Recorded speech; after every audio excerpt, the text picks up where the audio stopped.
Welcome to this webinar hosted by Orders in Seconds and Dave Kahle on the topic Top 10 Questions Sales Managers Ask about Wholesale Distributor Sales Teams. But before we get started, let's learn a little bit more about our speakers. Orders in Seconds has partnered with Dave Kahle, a speaker, author, and consultant who's trained and certified more than 2,000 sales managers and tens of thousands of B2B salespeople in the Kahle Way Sales System, a proven system that will empower your sales force and dramatically improve sales performance. A little more about Dave. Dave Kahle has been the number one salesperson in the country for two different companies in two distinct industries. As a consultant and speaker, Dave has been in practice for over 30 years, spoken at more than 400 conferences in the US and abroad. As an author, he's written 13 books on the topic of sales training and management for sales leaders and teams. His books have been translated in 8 languages and are available in 20 countries. He writes and publishes 3 digital publications, Sell Better, Lead Better, and Building Biblical Business, which are distributed year-round with 7,000 plus subscribers. You can also listen to his practical wisdom on selling on his podcast, the Kahle Way Growth Systems podcast. So you can trust Dave knows what he's talking about when it comes to managing B2B salespeople. And now your co-host today, Frank Monterrosa. He is the OIS Product Specialist who will be assisting in asking the top 10 questions sales managers ask about wholesale distributor sales teams, and also sharing where our customers were coming from with the questions presented in this webinar. A little more about Frank. Frank graduated with honors and earned his bachelor's in marketing and advertising. He's participated in many leadership and entrepreneurship courses with more than 15 years experience in customer service, marketing, and sales. Currently, he manages the US and Latin America markets for Orders in Seconds. In part 1 of this webinar, we will be reviewing the questions related to managing sales teams, including what personality type and sales experience should you look for in new hires? What is a good source for finding new hires, especially after COVID when wholesale distributors lost many employees? How frequently should I be training my sales team and how important is it? And how do you motivate your sales reps to stay loyal to your company and not move on? And Dave, let's start off with the first question. And look, this is something that I have I've heard a lot. The salespeople are born not made, and companies tend to look for this type of sales people. So the first question is this: what personality type in sales experience should you look for in new sales, in new hires? Yeah, let me answer that in a couple different ways. Right. First, I like to think of what not to look for in a potential sales hire, because I see lots of people make mistakes. And the most common things people look for are experience. Do they have experience in the industry? Do they have experience with the product line? And I will tell you, those are not the things to look for, because that's just knowledge, and they can get knowledge. Most of the when I work with the sales force, invariably, the best salesperson in a sales force is somebody who's come from outside the industry. So they didn't come in, they weren't hired on the basis of their history or their knowledge. It was something else. What's the something else? Well, it's what I like to term qualities of character, characteristics in their personality, because you can't change them. Now, as an adult, they can change themselves if they choose to, but you can't change them. You have to hire certain qualities of character. So here's 5 characteristics. I mean, we've got a bunch of them, but these are the top 5. Number 1, fit. Does this person fit into your culture?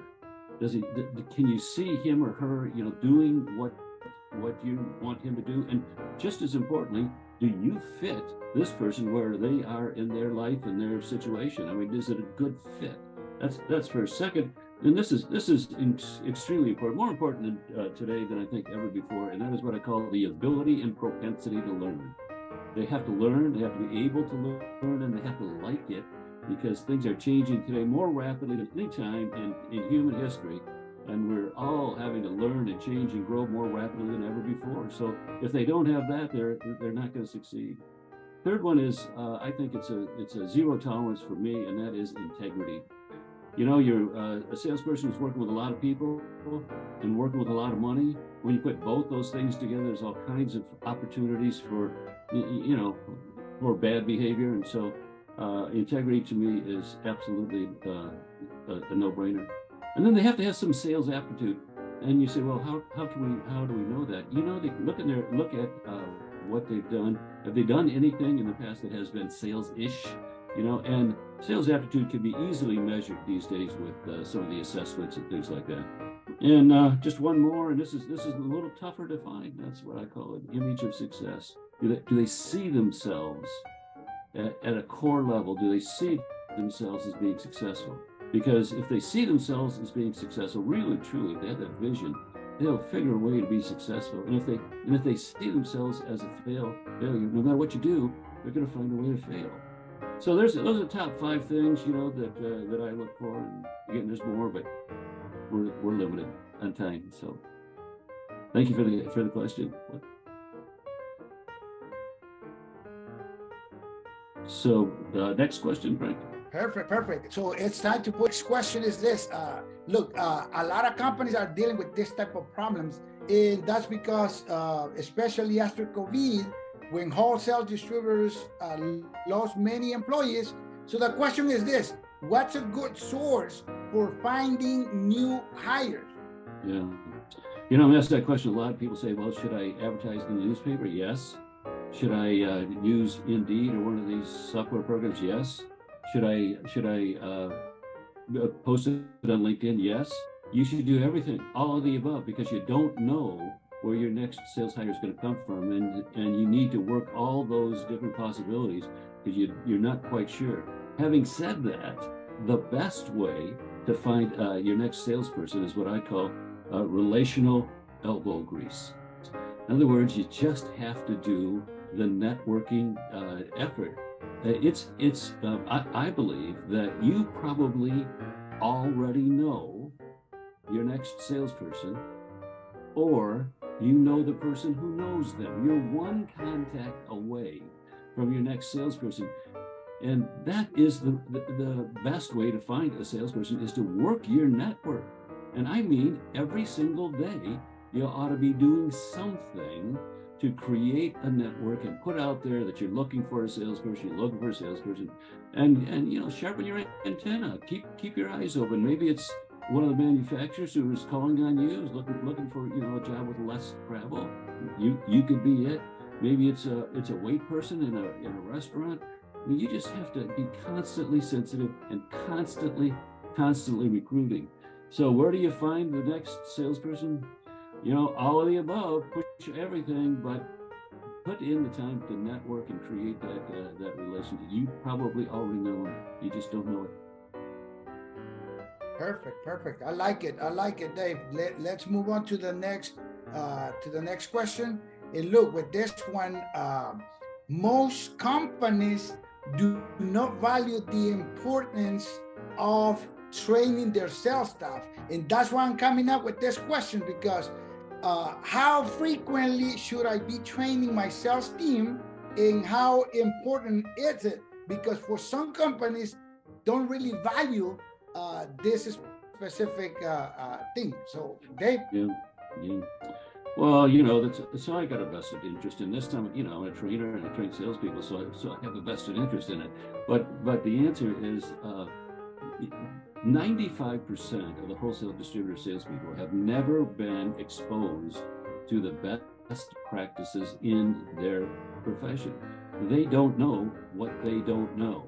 Not really, 95%. And when you come in and expose salespeople, hey, there are best practices in sales. There are ways that are proven to do this thing better. And when you teach them the best practices, it can just be huge difference, not only in your sales, but also in the career of that person. One of the questions is, how much time should I spend training and developing my salespeople? And there's some benchmarks out there. I mean, these things are studied pretty regularly. And last study I looked at, the average wholesale distributor spends about 1.7% of payroll on training and development. So that's the way you measure percentage of payroll. 1.7%, that's the average wholesale distributor. The average, every other company spends 4%. And high performing distributors spend 2.5% of payroll on training. So even the best wholesale distributors are significantly lower in terms of what they invest in training and development than every other kind of company. The world of wholesale distributors just has really, I mean, this has been a flaw, has really not done a good job of training and developing their people. So what should you do? I mean, 4% of payroll. You know, if you want to be equivalent to the good companies out there. I mean, some companies spend way more than that, but that's an average for good companies. And how that boils down is 4 hours a month. So 4% of payroll, 4 hours a month, and that's not in product knowledge meetings. It's not, you know, your manufacturers coming in and doing their dog and pony shows. That doesn't count. We're talking about sales skills, the best practices in sales, training and developing. 4 hours once a month, 4% of payroll. There you go. Perfect. So that means, Dave, we need to train and develop our sales team in order to be more effective and accomplish whatever goals we establish, right? So it's interesting to get that info, Dave. Let's move on to the next question. In question number 4, look, this is a really interesting one, Dave. I hear this all the time. Frank, onshore sales staff, the salespeople that I had left with the competition. In the question is this: how do you motivate your sales reps to stay loyal to your company and not move on? Yeah. You know, a lot of people say compensation, you have to pay them better, and that's certainly a part. But every study that I've ever read about salespeople, what they look for, compensation is never number one. Again, there's studies, people study this kind of thing, and the consensus is the way that you keep people loyal to you is through excellent management. You know, people hire into a company, but they leave their manager for the most part. So your management has to apply good principles of management, servant leadership, you know, all those concepts for good management. There's some very specific practices that I would recommend, and these are sort of initiatives. Number one is engagement. Engage. So you want to get your salespeople engaged with the company, get them talking, get them involved in different things. So they don't see it as a job; they see it as being connected to something a little bit bigger than just the job itself. I think reward and recognition is always important for salespeople. Not only compensation, but you know, salesperson of the month, and you know, those kind of recognitions where you hold people up. You have salespeople present success stories in sales meetings, and those are ways that you reward and compensate somebody above and beyond just money. Of course, compensation is an issue, and it's not number one, but it's always in the top 5. So your compensation plan has to be fair and has to reward the salesperson for doing what you want him to do. One of the things that most salespeople, again, in surveys, you can read what salespeople want most from their managers.